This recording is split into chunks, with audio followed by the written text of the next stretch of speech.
What's going on, everybody? It's the one, the only Man Cave Media, and I'm here tonight, as you can see by the transmission sitting here. I had a viewer request to do a video on how to disassemble an Axial Wraith transmission. Now this one, as you can see, has a messed up output shaft on it, because when I got my drive shafts locked in, the drive pins bound up and I had to cut the shaft and ended up cutting it too far. So I've got new out drives for it, but I've also ordered Robinson Racings for the entire Robinson Racing metal spur, slipper, internal gears. But basically I'm going to show you guys how simple it is to tear apart one of these Wraith transmissions.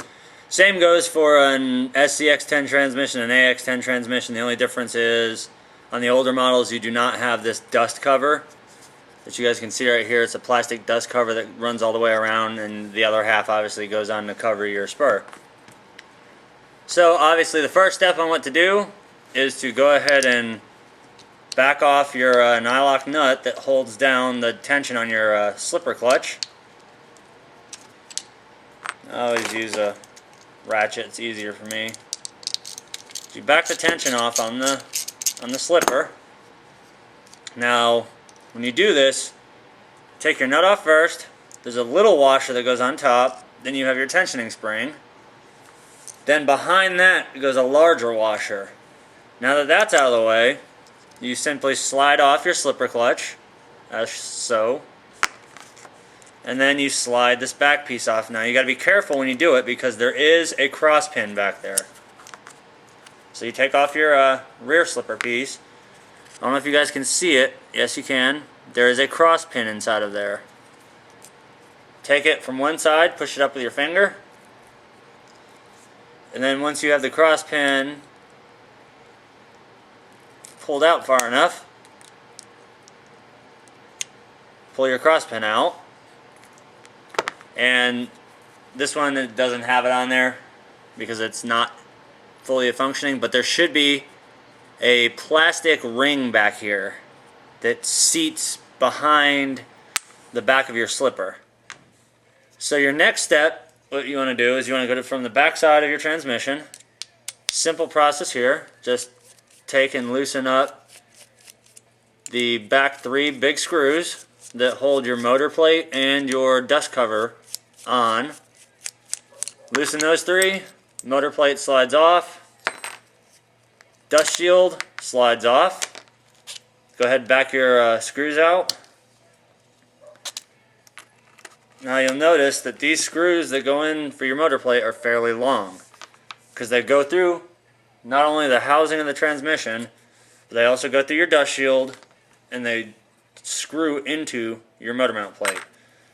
Now that those 3 are apart, you're left with 1 screw on the front housing of it. It's a slightly smaller Allen head, so you go ahead and you loosen that one up.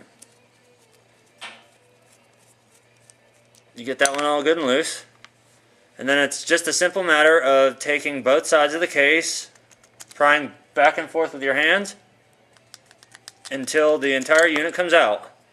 Now when you do it, like what just happened with mine, you might have your idler gear come falling out, which is no big deal. You just put that back in the center, and there's your internals on the gear side.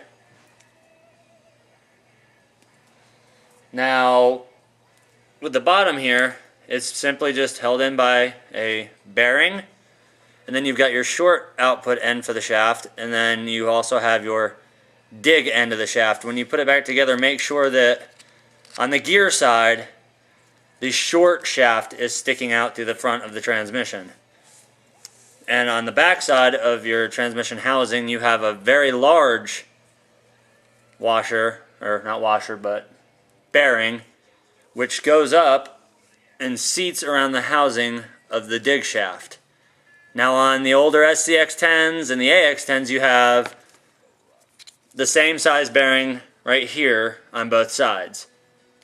But like I said, when you go to put it back together, especially if you're replacing with Robinson Racing, just make sure that the short shaft end always faces the front, and the dig shaft faces the rear. So now for a simple reassembly, let's say that we just changed all these out and they're all metal gears. You just slide your transmission housing back together. Goes right back in. Take your smaller threaded screw that's the smaller diameter. Tighten it back up. Now obviously the installation is just the exact opposite of removal. Now here, since I don't have it with me, this is the step that you're going to add in. Take your little plastic spacer that goes in there, stick that back in the hole. If it came off, put it back in. And now you go ahead and you line up your plastic diff cover here, which mine I've had to do some grinding on because it was on a different vehicle. Oh look, there it is. Found it. Alright, here we go. That's perfect. Just slide this down in like so. That'll seat down in the hole. That acts as a backstop, as you can see. That acts as a backstop for your slipper unit. And then you slide your dust shield into that. And now your motor plate obviously goes axial out and facing downward. It lines right up with the notches. And now you take your larger screws and basically all you do is you just make sure you got it securely held. Tighten one of the screws up, not super tight because you don't want anything to bind up yet. Take your next screw, tighten it up. Then finally take your lower back screw, slide it in, tighten it down.